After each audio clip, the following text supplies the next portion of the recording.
Hey guys, Jay here. So in this video, I want to share with you guys potentially another shell that is usable for a cast when stunned build or a AFK zero button build. So this is my Elementalist, Golem Mentalist. Like I am using the Soul Eating Ring, which is like very meta, but pretty much all that it gives is just the ability to blink around really fast. Other than that, yeah, for mapping, it feels kind of nice if you want to enjoy this kind of like fast play style, but you can kind of like, hey, you can see here, right? AFK, pretty much. I think this character still have a lot of room for improvement because this is literally like probably the cheapest, almost cheapest setup. I do have some corruption, but they are very cheap. So I have +2 duration on my body armor. I 6-link it with tainted currency, so it costs like roughly 1 divine. Other than that, every single up pieces of gear that is not this is like 20 chaos or less. The most expensive one, other than the body armor 6-link, is probably the Frostblink and Wintry Blast, because that gem alone is worth like 80 chaos. So yeah, let me just skip Alva for now, and we can circle back to Alva later.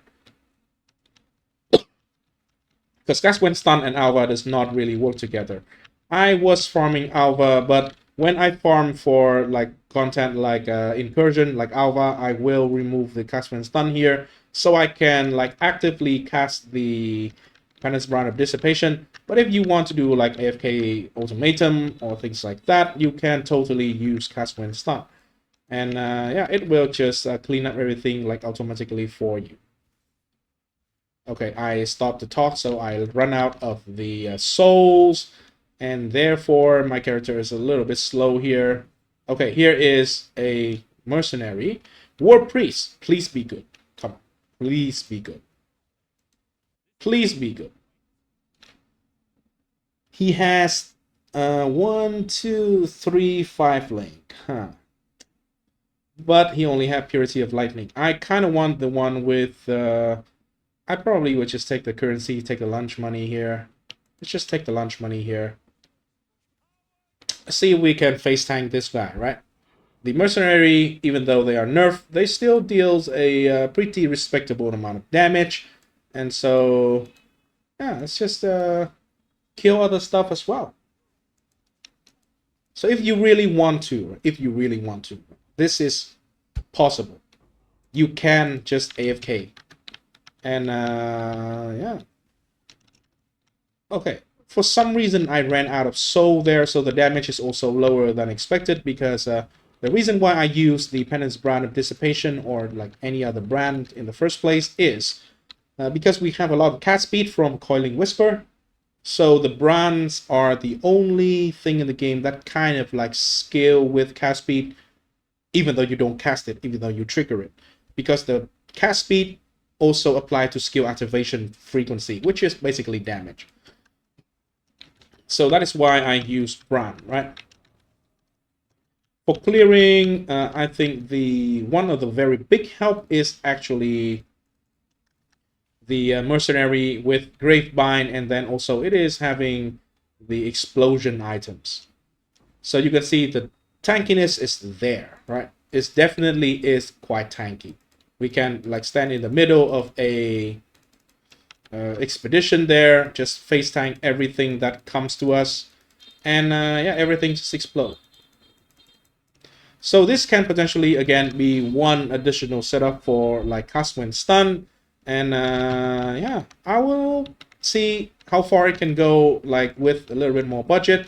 I think with like around 20 to 30 divine, it should be very good for a simulacrum farming, maybe even more consistent than the chieftain, because the damage scaling is not relying on the chieftain explosion. So we don't need to have like anything that is like on kill.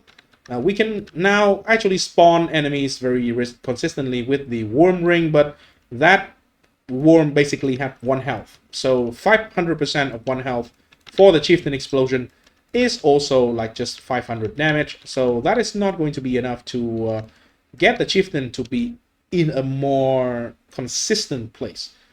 if you have the explosion to like proc an ignite or explode into the face of like say Cosis or Omniphobia, it is going to be a quick fight. But if you cannot make it happen, then it is not going to be quick. Okay, that's something that just did a lot of damage to me.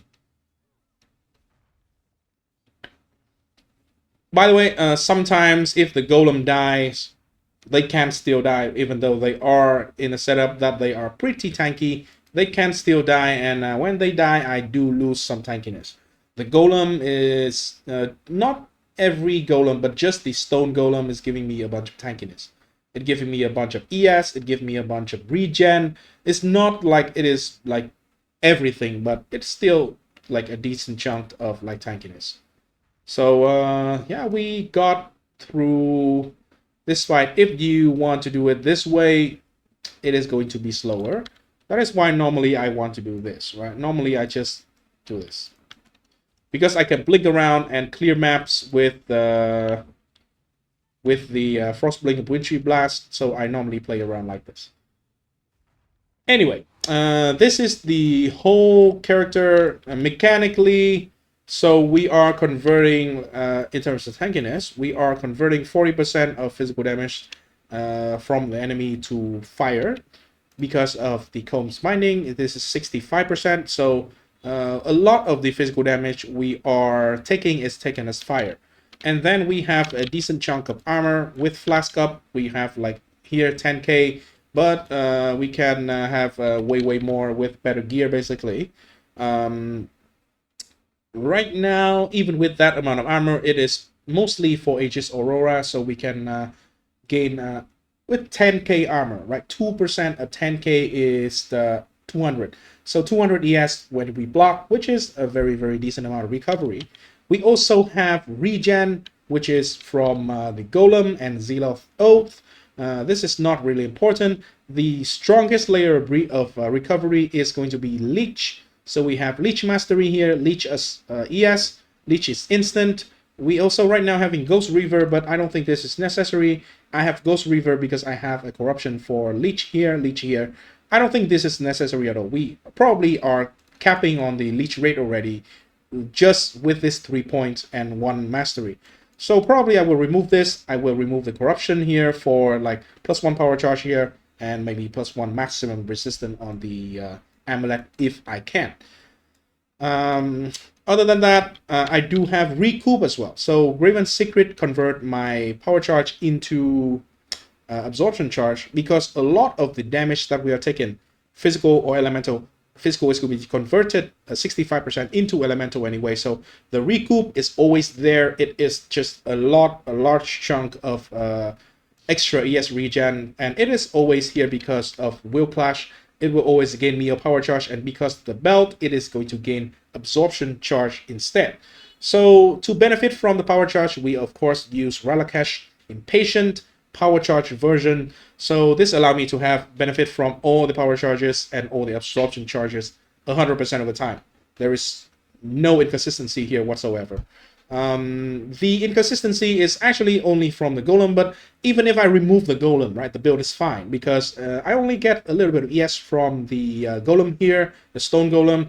This is damage, this is damage, this is also damage. So we only have one Golem that is like minimally affecting our defenses.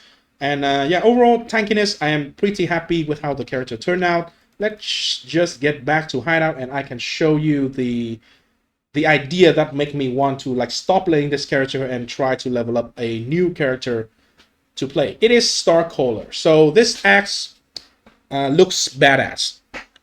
And when I started to like own the axe, I actually know it actually is damage. It is attack damage. It is not spell. So this can be just a straightforward build, but it looks badass.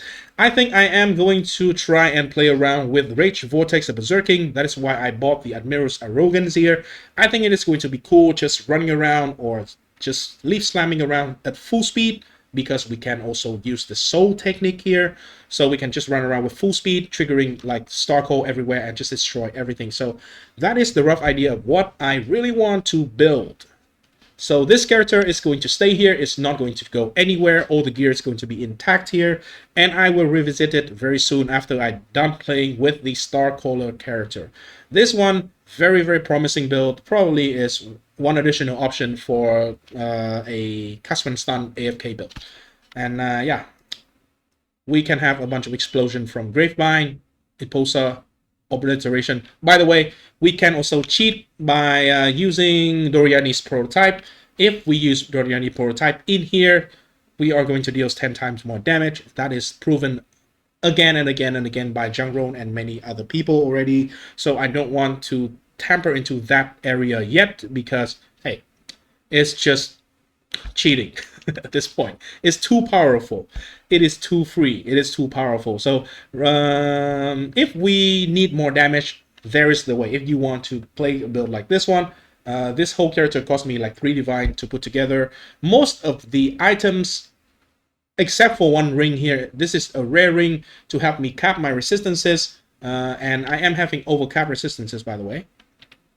Oh, I run that whole map without... no, I just weapon swap, so those go away. Okay. I am running Purity of Lightning and Purity of Fire for max rest and for resistances because I am running so many uniques. This one, you can see I probably need like 45-46% something fire resistant, so you don't need a reflected ring to get the amount of resistances needed, right? Other than that, unique. And even in the skill tree, I am having cheap unique options. Efficient training, so I don't need to worry about strength requirement. And this one is careful planning, so I don't need to worry about dexterity requirement. It balances out the stat pretty nicely, and I can just use all the stuff that I want to use just from the skill tree. No need anything from gear.